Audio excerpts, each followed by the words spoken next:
Hi, it's Mike from Mike's Unboxing Reviews and How To, and on today's video we're taking a look at the new Thermalright TL S12W-S. These are a very new, budget-minded set of fans on the market at the moment, and you can pick these up for somewhere in the region of about £13 to £15. Currently, at the time of recording, this is July 2024, and I must say, Thermalright have been pretty much on everything they've released recently. Have been absolutely great and extremely good value for money, and it's hard to put a foot wrong for them, it seems, at the moment. But I will say, with these particular fans, they're not quite as good as I had hoped. Now, there is a significant reason for that. These actually have quite a low throughput in terms of airflow, which is actually quite disappointing when considering the previous model we reviewed, the C12s, were actually a stronger competitor. So in today's video, I'm going to do a quick unboxing, go through some of the specifications, talk about the slight disappointments, and also the pros. There are some pros of these fans if you're looking at putting them into your PC case. I will say straight away, if you're looking at these and consider putting them onto a CPU cooler or a AIO radiator or some sort of custom cooling, I would strongly advise against it, but you'll find out more about that as we go through the specifications. So let's start off looking at the packaging. So a pretty standard affair from Thermalright. So these are the TL S12WS. This is the white version. They also do them in black as well. Links for them will be in the video description. So these are 120mm hybrid fans. Now when they say hybrid, what they mean is because of the actual blades themselves are ARGB, and also there's a halo ring around the outside edge. So they've taken the halo fans and also the blade lit ones and kind of put the two together. It's not a new thing, but certainly it does give off a particularly nice light show. As you can see from the packaging, they do say that these are silent balance fans, and I will say they are extremely quiet. We have an RPM range of between 350 and 1500 RPM, so that is an extremely wide RPM range. So if you're looking for absolute silence, these are going to be absolutely fantastic.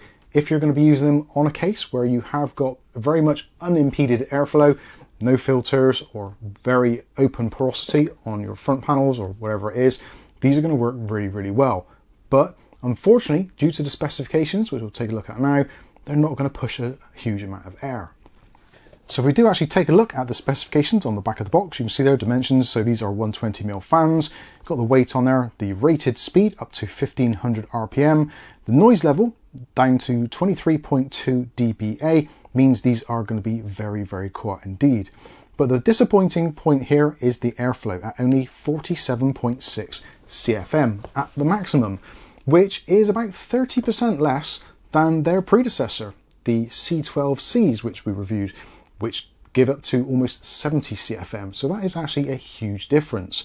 And unfortunately, the static pressure doesn't get any better. You'd think possibly with less airflow, maybe they've got a higher static pressure, where no, unfortunately, these actually have a lower static pressure. So again, not going to be particularly good for anything which is enclosed or has any static pressure restrictions, such as radiators or CPU cooling fan fins.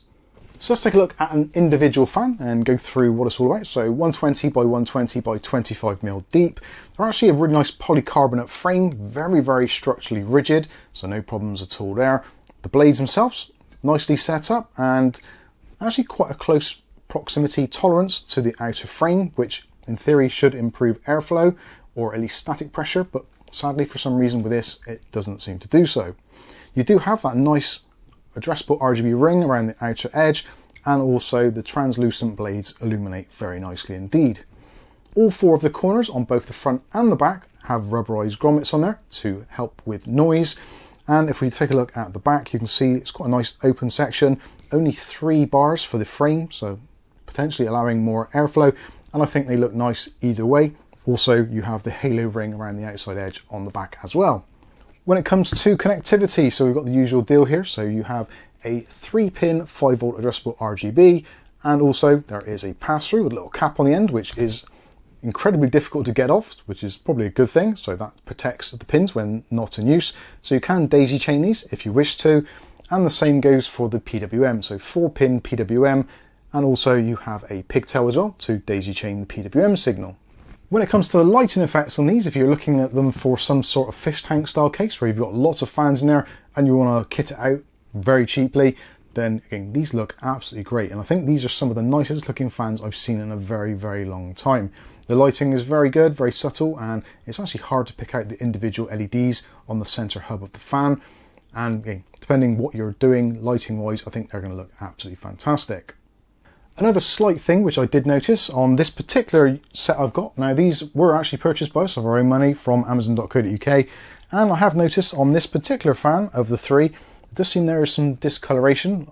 Something has happened obviously in production, manufacturing, whatever, so you've got a slightly yellow look there. Looks like they've been, well, either left somewhere or smoked on, or I'm not entirely sure what. And I did notice as well some of the rubber pads around the outside edge also have a slightly yellowish tint to them as well.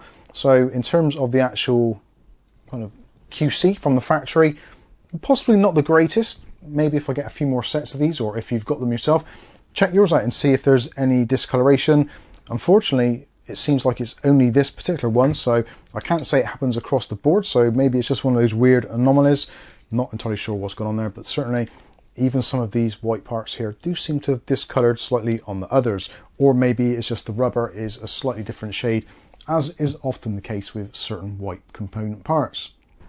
So now we've got these wired up so you can see what they look like if you haven't already guessed from the B-roll. So again, like I said, they look really nice, and even in this lighting, it's really hard to work out the individual LEDs, so they have been diffused quite nicely.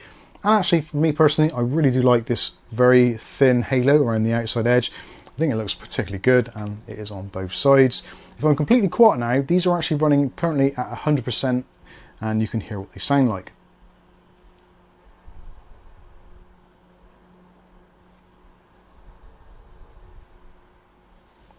Certainly not really annoying, but I guess most people won't use them at 100% anyway. The only thing is, like I said previously, there isn't a great deal of airflow, and yeah, barely enough room to blow away a plastic bag at 100%. So yeah, that isn't great. So ultimately, I think if you're looking for a fan which looks really nice and is extremely cost effective at being less than £5 each, I think these are terrific value for money. If you're looking at buying them for performance or to put on a radiator or a CPU cooler, I would certainly think of looking elsewhere. And it seems odd that with this particular unit, they seem to be competing more so with themselves at a very similar price point, but unfortunately, they just don't quite have the RPM range or the airflow to match up with their predecessor. So there you go, there is a quick overview. TL S12W-S fans, again, it is a 3-pack. You can't buy these at present from what I can see individually. I'll put links in the video description so you can check these out, and also I'll put links for the predecessor, the C12Cs, which I think are pretty much going to be the go-to ones, especially if you want that extra performance, or you're going to use them on a cooler or on an AIO. They definitely don't look as nice, so I think that is ultimately what it comes down to. If you want the looks, go for these. If you want the extra power, go for the C12Cs. So I think that's going to wrap this one up. I've been Mike, this is Mike's Unboxing Reviews and How To, and hopefully we'll catch you in the very next video. Thanks for watching.